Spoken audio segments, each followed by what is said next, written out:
Nuwun sewu Mbak Kalim, kula badhe nderek tanglet.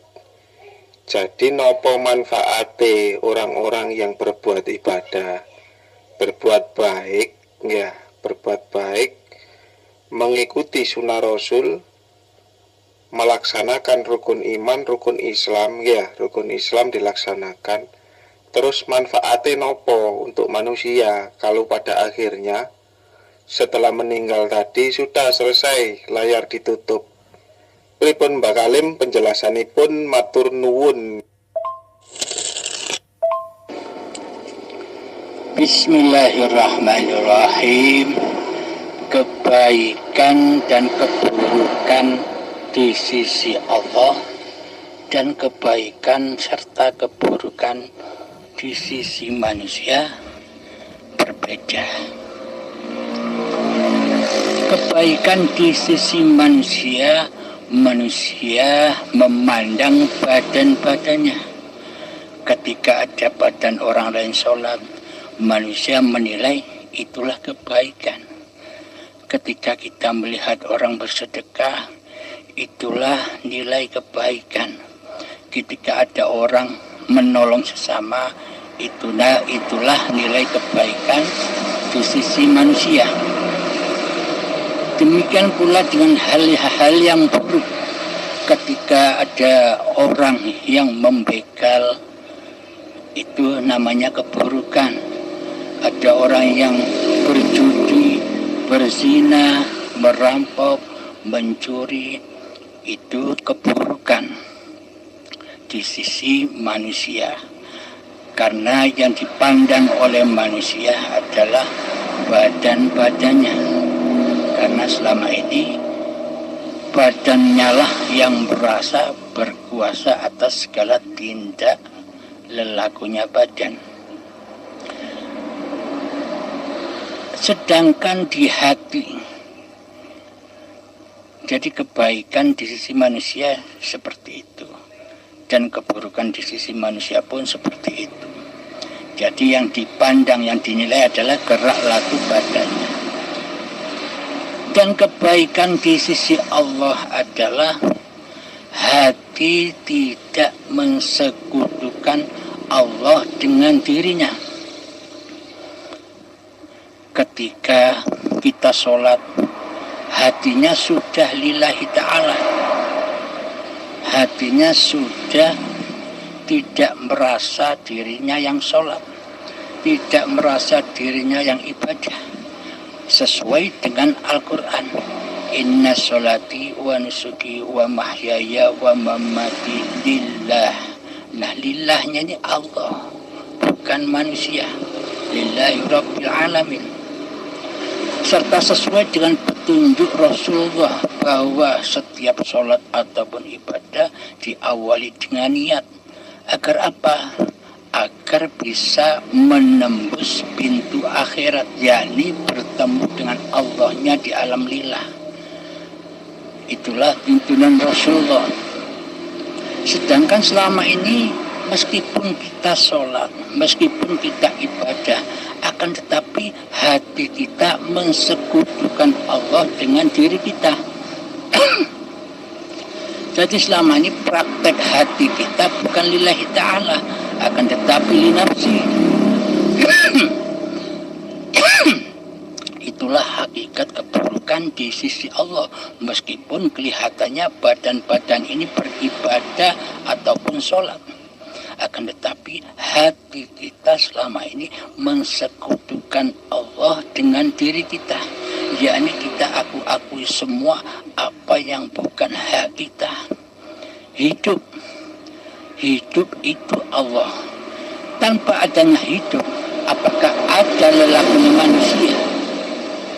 Tanpa adanya Allah, apakah manusia bisa bersyariat? Sedangkan syariat itu hakikatnya adalah syariatullah, bukan syariatun nas. Terbukti di dalam segala niatan-niatan ibadah dan sholat diperintah menemui Tuhannya lewat niat-niatnya, yakni di ujung kalimat niat ada lillahi ta'ala. Jadi pada intinya jangan engkau akui sholat dan ibadahmu, karena semua itu aku yang mempergerakkan, aku yang agawe. Begitu sobat. Bagaimana mungkin kita berharap pahala kepada Allah? Bagaimana mungkin kita berharap surga kepada Allah atas seluruh ilmu dan amal kita? Sementara ilmu dan amal ini bukan milik kita. Kita hanya diperjalankan. Subhanalladzi asra bi'abdihi. Subhanalladzi maha suci Allah yang memperjalankan asra bi'abdi, hamba-hambanya. Allah lah yang memperjalankan seluruh manusia. Mana mungkin kita meminta imbalan atau pahala dari apa yang bukan kita yang mengerjakannya. Maka dari itulah Kanjeng Nabi Muhammad menuntun kita semua di dalam seluruh niatan harus lillahi ta'ala. Jadi hati dan praktek aplikasi hati harus sinkron lillahi ta'alanya. Akan tetapi selama ini kita melenceng jauh dari lillahi ta'alanya. Kita tersesat selama ini kepada linafsi. Akhirnya seluruh ibadah dan sholat kita terbakar di dalam hawa nafsu kita sendiri. Selama ini kita tidak menyembah Allah, melainkan mentuhani diri kita sendiri atas ilmu dan amal kita. Monggo resapi sobat-sobat. Lalu ibadah dan ilmu apakah yang Anda andalkan di hadapan Allah, sedang Anda sendiri tak punya ilmu dan tak punya gerak? Bagaimana? Tujuan seluruh ibadah dan sholat itu bukan hanya untuk pahala dan surga saja. Ibadah dan sholat itu akimis sholali zikri, dirikan sholat, cecekno sholat itu hanya untuk mengingat aku, kata Allah. Mengingat bagaimana? Mengingat bahwa yang hidup, yang mempergerakkan di dalam ibadah dan sholat bukan diri kita sendiri, yakni seluruhnya Allah. Disuruh ingat untuk bahwa ini bukan milikmu, akan tetapi milikku, kata Allah. Shadaqallahul azim. Rewo-rewo monggo dilanjut, kula tak ndeprok gantian. Iya Mbak Kalim, dari keterangannya panjenengan yang panjang itu matur suwun sangat dan saya bisa menangkap intinya. Jadi yang saya tangkap bahwa penilaian Allah dan penilaian manusia itu berbeda. Berarti kalau saya tangkap intinya baik di mata manusia, jelek di mata manusia, belum tentu di mata Allah. Yang menjadi tolak ukurnya adalah lillahi ta'alanya. Berarti yang menjadi tolak ukurnya yang tidak mensekutukan Allah. Nah, berarti kalau tidak mensekutukan Allah itu baik di mata Allah, sedangkan yang buruk di mata Allah adalah yang mensekutukan Allah. Kinten-kinten ngaten nggih kirang lebihne Mbak Salim nggih. Masuk Mbak Salim, masuk ke logika saya, bisa tak terima itu. Bagus sekali itu. Ya kalau begitu kita nggak boleh menilai orang Mbak Alim ya. Meskipun itu tukang main, tukang mabuk, tukang zina, belum tentu itu masuk neraka disiksa sama Allah. Belum tentu di mata Allah itu buruk Mbak Alim ya. Sedangkan orang yang sholat jengkang-jengking itu belum tentu bagus juga di mata Allah. Dilihat dari niatnya lillahi ta'ala Mbak Alim ya. Berarti karena semua baik dan buruk itu yang menggerakkan Allah. Termasuk kita mampu sholat ini, Yang menyolatkan, yang membuat kita mampu untuk sholat itu Allah Mbak Kalim ya. Kita ini nggak mampu apa-apa, nggak ada kita ini ya. Tergantung kita duduk di mana. Ketika kita duduk sebagai Tuhan, maksudnya ketika kita masih wujud diri nama manusia kita, diri manusia kita masih wujud, pasti kita memandang manusia-manusia yang lain, baik buruk atau kebaikan di sisi manusianya, melihat badan-badannya. Akan tetapi ketika kita duduk di lillahi ta'alanya, maka kita tak bisa memandang manusia lagi, karena seluruh manusia itu seluruhnya di dalam kebaikan. Karena apa? Karena bukan manusianya yang berkehendak, yang berkuasa, melainkan la haula wala quwata illa billahil aliyil azim. Jadi seluruh manusia sudah selamat dari pandangan kita. Itulah Islam rahmatan lil alamin. Jenengan angkat dadi murid kula Mbak Kalim. Nadi ilmune Mbak Kalim. Pangambutan ingkang kathah, kula mboten mados murid lan santri, kula mados sahabat. Lek kula mados murid lan santri, khawatirnya nanti murid dan santri saya ketentengan diri saya, mendewa-dewakan diri saya, memulia-muliakan diri saya, akhirnya tidak ketemu dengan Zat yang Maha Suci. Maka dari itu saya hanya mencari sahabat dunia akhirat. Mohon maaf. Pesan Nabi Isa ataupun Nabi Muhammad waktu kesang dahulu kepada para sahabatnya, kalian jangan mendewa-dewakan saya, tapi dewakanlah Tuhanku dan Tuhanmu, yakni hidup yang menghidupi diri kita.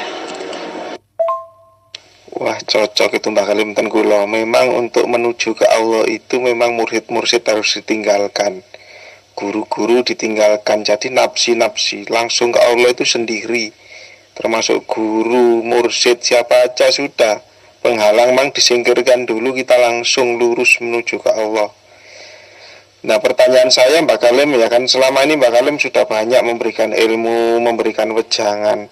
Kalau metodenya Mbak Kalim gimana cara dikirnya? Kan banyak metode Mbak Kalim. Ada yang pakai napas seperti ini, duduk tempo, ada yang menyadari napas, terus ada lagi metode ke titik napas, ada yang dari tulang ekor ke atas kembali. Kalau Mbak Kalim bagaimana metodenya Mbak Kalim? Cara berdikirnya? Alhamdulillahirabbil alamin. Metode saya amat sangat simpel, yakni awaluddin ma'rifatullah. Awal suatu agama itu adalah mengenal Allah, bertemu Allah, menjumpai Allah. Jika kita tidak bertemu dengan Allah, kita tidak pernah berjumpa dengan Allah, bagaimana mungkin kita bisa menyembah dan mengabdi kepada Allah? Jika kita tidak pernah bertemu dengan Zat yang bernama Allah, bagaimana mungkin kita bisa ingat Allah? Sedangkan yang diingat belum pernah kita jumpai selama ini. Jadi kita kenali Allahnya dahulu sebelum kita bersyahadat, sholat, zakat, puasa, dan haji di dalam rukun Islam. Selama ini hati kita belum Islam di sisi Allah, karena selama ini yang jadi Tuhan bukan Allah, melainkan diri kita sendiri selama ini. Jadi siapakah Allah itu? Bismillahirrahmanirrahim. Allahu la ilaha illa huwal hayyul qayyum. Allah tiada ilah, tiada Tuhan yang berhak disembah kecuali dialah hidup yang kekal, lagi terus menerus menghidupi seluruh ciptaannya.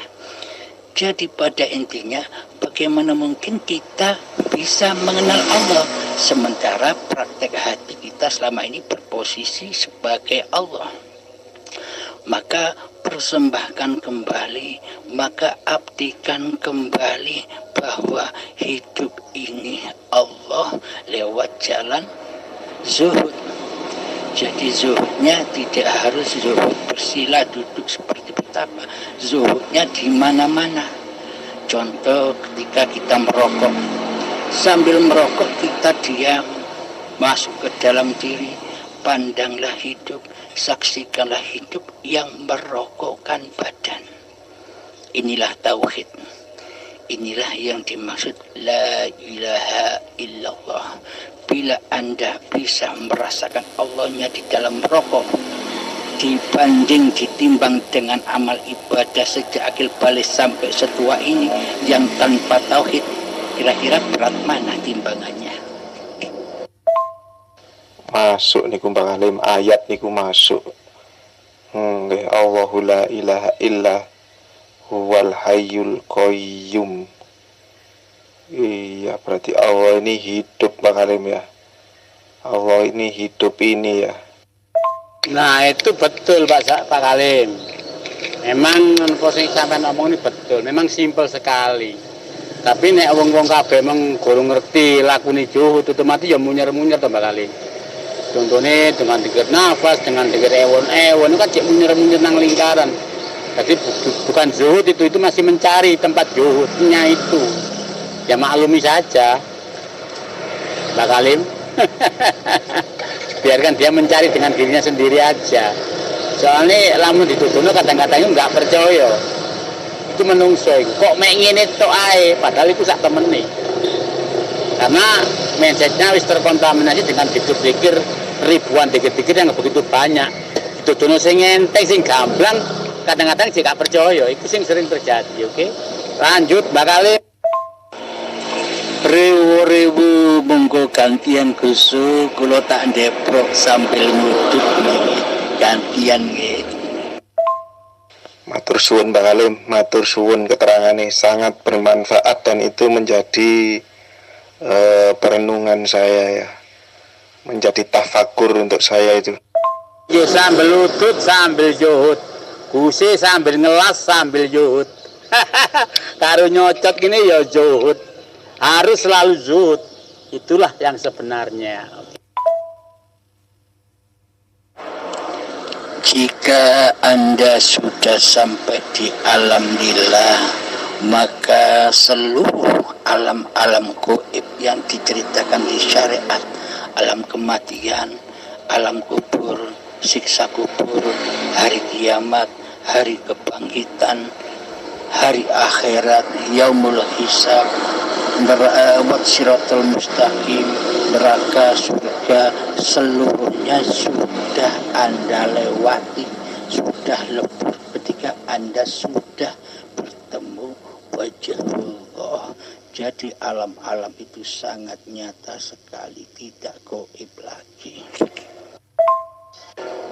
Nggih, kelihatannya syariatnya demikian.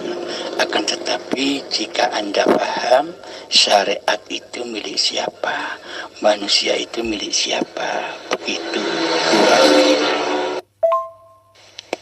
Iya, itu untuk mempermudah itu Kang Hendrik ya lek dijerokno ya Allah kabeh. Metode Allah, sing duwe metode mah Allah. Mbak Kalim gak duwe ilmu, sing duwe metode Allah. Karena Anda masih berposisi sebagai manusia, maka pasti melihat saya sebagai sosok manusia juga sama seperti Anda. Karena cermin di hati Anda masih manusia. Karena selamanya hawa nafsu manusia ini tidak rela dirinya ditiadakan. Karena selamanya iblis dan setan itu tidak mau sujud kepada Adam. Maksudnya Adam di sini bukan sosok manusia Nabi Adam ya, akan tetapi yang dimaksud Adam adalah selamanya iblis iblis dan setan, hawa nafsu manusia, dajjal ini tidak rela dan tidak ridho bila dirinya itu ditiadakan. Assalamualaikum warahmatullahi wabarakatuh. Tak ke masjid dulu, mohon undur diri.